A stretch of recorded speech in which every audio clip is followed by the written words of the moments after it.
आपण पाहत आहात प्रेस मीडिया न्यूज। महाड तालुक्यातील शिरावली येथे चोरट्यांनी फार्म हाऊस फोडलं, हजारोंचा माल लंपास। महाड तालुक्यात घरफोडीचं सत्र सुरूच। गेले काही महिने महाड तालुक्यात चोरीचं सत्र कमी होत नाहीये। आता पुन्हा महिनाभरापासून चोरट्यांनी आपला मोर्चा तालुक्यातील फार्म हाऊस, बंद घरे याकडे वळवल्याचं चित्र पाहायला मिळतंय। 8-10 दिवसापूर्वी महाड शहरालगत असलेल्या नातेखिंडीजवळील एकाच इमारतीतील 6 फ्लॅट चोरट्यांनी फोडले, तर दुसऱ्या दिवशी आणखी एक फ्लॅट फोडून चोरट्यांनी लाखोंचा मुद्देमाल लंपास केला असतानाच आता परत एकदा विन्हेरे विभागातील शिरवली गावाजवळ असलेल्या पुणे स्थायिक मधुकर मिरागल यांचं फार्म हाऊस चोरट्यांनी बाथरूमच्या खिडकीची लोखंडी ग्रिल तोडून आत प्रवेश करत घरातील घरगुती सामान चोरून नेलं असल्याचं समोर आलंय। या चोरीमध्ये मिरगल यांचे हजारोंचं नुकसान झालंय। या प्रकरणी महाड तालुका पोलीस ठाण्यात तक्रार नोंदवण्यात आली। पुढील तपास महाड तालुका पोलीस स्टेशन मार्फत सुरू आहे। नाही, एक 15-20 दिवसापूर्वी मी इथं राहत होतो आणि माझ्या चुलत भावाचा पुण्यामध्ये मृत्यू झाल्यामुळे मी अचानक निघून गेलो आणि त्यानंतर एक चक्कर मारली असता गवत बिवत होतं, त्यामुळे मी मिरगळकोंडलाच राहत होतो मागच्या 15 दिवसावर एक दिवस। आज अचानक मी माझे भाचे आले होते महाडमध्ये, तर त्यांना घर दाखवण्यासाठी आलो 2 वाजता, तर लक्षात आलं की कडी वगैरे सगळं तोडलेलं आहे आणि प्रत्यक्ष पाहण्यात माझ्या काहीतरी गडबड आहे असं लक्षात आलं। त्या गडबडी लक्षात आल्यानंतर मी प्रयत्न केला, मागं गोल फिरला असता माझ्या बाथरूम टॉयलेटची खिडकी उचकटून बाहेर काढली हे लक्षात आले आणि त्या खिडकीतून आतमध्ये कोणीतरी प्रवेश केलाय असं दिसत होतं। मग आम्ही दरवाजा उघडून आतमध्ये गेल्यावर लक्षात आलं की सगळं सामान अस्ताव्यस्त झालंय। सिलेंडर टाकी नेली आहे, सगळ्या बॅटऱ्या गाडीची नेली आहे, नंतर फ्रीजची बॅटरी बॅकअप नेलेला आहे, भांडीकुंडी नेली आहेत, शेतीची अवजारं नेली आहेत।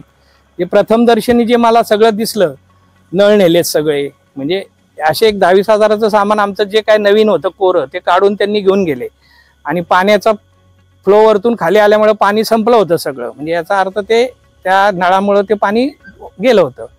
मग हे दृश्य लक्षात आल्यावर आम्ही तसंच सदर अर्ज केला एक, मी स्वतः अर्ज केल्यानंतर मी पोलीस चौकीत ग्रामीण पोलीस साहेबांकडे गेलो। तिथं दाबडे साहेब मला भेटले आणि तिथं क्लार्क होते, नंतर PI होते। हे सगळी व्यवस्थित मंडळी आल्यानंतर ती म्हणली की आपण प्रत्यक्ष पुराव्या ठिकाणी जागे जाऊ। मग मी आलो या जागेने। शिरवली ही जागा आहे माझी, फौजी आंबोडेच्या शेजारी उजवीकडे रस्त्याला लागूनच आहे। मग तिथं मी आत आल्यानंतर आता प्रत्यक्षदर्शनी जे काय मी बोललोय ते प्रत्यक्ष साहेबांना दाखवलं आणि की असं 10-20 हजाराचं नुकसान झालंय, पण ही अशी कृत्य जर घडत राहिली तर त्याच्यामध्ये काय प्रोटेक्ट राहणार आणि काय त्याच्यामध्ये संरक्षण आहे असा विषय आमचा एक प्रथमदर्शनी येतो।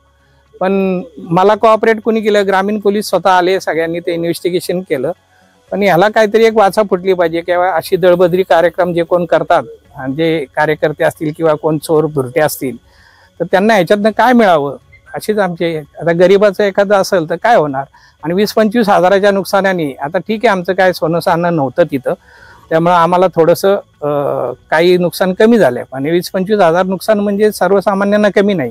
आणि नुकसानीपेक्षा मला एक म्हणते की आपण राहायचं का नाही सिटीत येऊन, सिटीत नाही यायचं पुण्यातनं सोडून गावी जा म्हणतात, गावी यायचं तर गावी असे प्रकरण झाले, आम्ही जाऊ शकतो का? आमचा काय म्हणाल नको गावी येऊ। आता आम्ही 20 वर्ष इकडं आलो, आम्ही सिटीतनं पुण्यातनं इकडं आलो आणि इकडे काहीतरी करतोय, शेती व्यवसाय करायचा प्रयत्न करतोय। तर ह्या प्रयत्नाला आम्ही एक इंटरनली आम्ही एक दुखावल्यात आलोय। तर माझं म्हणणं असं 4 लोकांना पण असं आहे की थोडं एक सामाजिक स्थैर्य आपलं पाहिजे, की सामाजिक बांधिलकी म्हणून लक्ष ठेवलं पाहिजे, जसं मी ठेवलं पाहिजे, तुम्ही ठेवलं पाहिजे। रस्त्यावर जाता येता जर रोडवर हे होतं तर आतमध्ये का होणार नाही, एवढीच माझी इच्छा आहे। म्हणून मी एक तुम्हाला ही बॅट देतोय आणि मला याच्यामध्ये ग्रामीण पोलिसांनी, वार्ताहरांनी पूर्ण चांगली मदत केलेली आहे, त्याबद्दल माझं काही शंका नाही।